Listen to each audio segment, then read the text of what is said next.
তাই জামাই, বলো বউ। আমিও তো জামাই হয়ে গেলাম,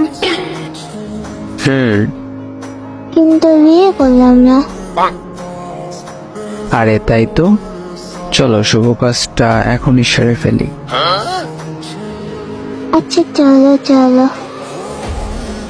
অসংখ্য screenshot, call record, romantic pic, like, comment সাক্ষী রাখিয়া 101টা ভবিষ্যতের কিউট বাচ্চার বাবা ধার্য করিয়া আপনি কি বিয়েতে রাজি? বলেন মা কবুল। কুত্তা, আমাকে কি তার বাপের সাথে বিয়ে দিতাছোস? মা বলিস কেন?